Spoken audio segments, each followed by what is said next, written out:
A very loud explosion, that's what I heard, and then there was a bit of a commotion inside.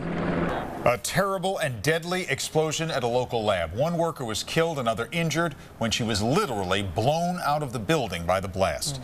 Good evening, I'm Dan Ashley. And I'm Carolyn Johnson. It happened just after 4 this afternoon when a scientist was preparing a pre-gas mixture at MRT, Membrane Technology and Research in Menlo Park. But the investigation into just what caused the blast has yet to begin. ABC 7's Don Sanchez is live in Menlo Park with the story. Don? A little preliminary estimate here that there may have been some sort of problem with pressure in making that transfer. And there have been additional problems and lots of delays trying to get inside because there's been a leaking methane cylinder there. Then it froze up when they were trying to drain it. Finally, it's empty. And right now, investigators are about to go inside. For me, it was a very loud explosion. That's what I heard. Bob Collier works for a company with offices above the lab where the explosion happened. I heard it, felt the building shake. And heard an explosion.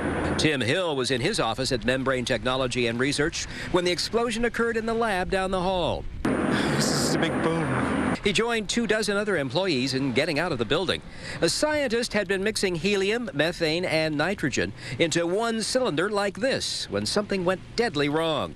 And some of the people went to the aid of their fallen comrade. A 5 went into the laboratory, very risky to do that, and did have some positive effect because they did turn off other cylinders.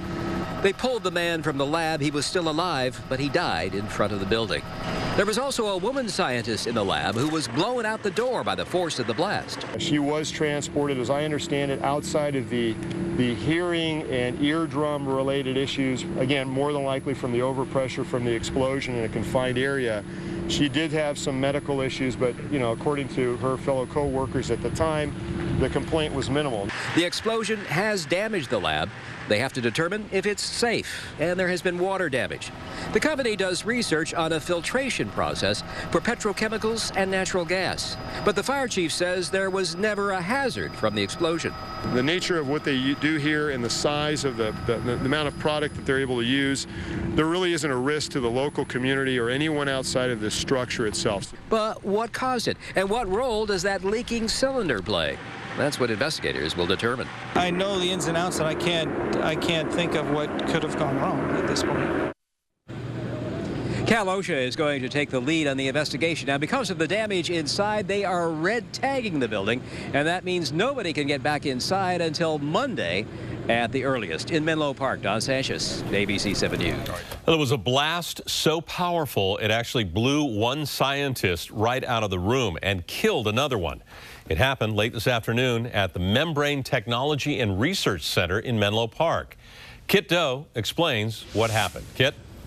Ken, everyone out here either heard it or felt it, but amazingly, the force of this blast did not blow out the windows. This is still very much an active scene out here. We're now learning that the methane gas tank that was leaking has now finished bleeding off, and that means the hazmat teams can go home.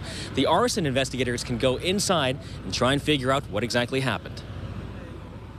By the time firefighters got to him and tried to restart his heart, it did not look good.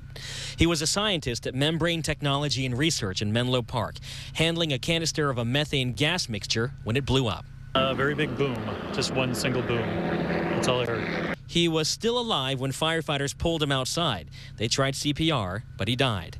A female co-worker just happened to be walking by the doorway when the force of the blast knocked her down and blew out her eardrums. The fire department says after the tanks exploded, employees risked their lives and ran back into the chaotic scene. Some had the wherewithal as well to try and secure some of the other hazards within the laboratory, and then they drugged that individual from the laboratory and addressed the other individual who had been blown clear of the laboratory, as I understand it. So that was a very brave thing for them to do, and obviously they do care about each other enough to do that.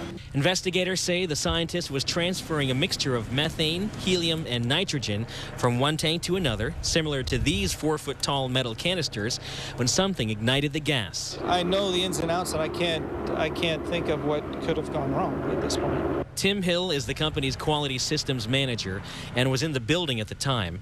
He says Membrane Technology is a tight-knit company with a family atmosphere, and the death of his co-worker is a huge loss. I'm just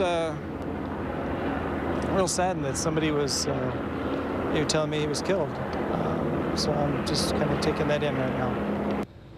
and Menlo Park Fire Department actually inspected this facility back in March, and it passed. Ken. All right, Kit Doe reporting live tonight. Thank you, Kit.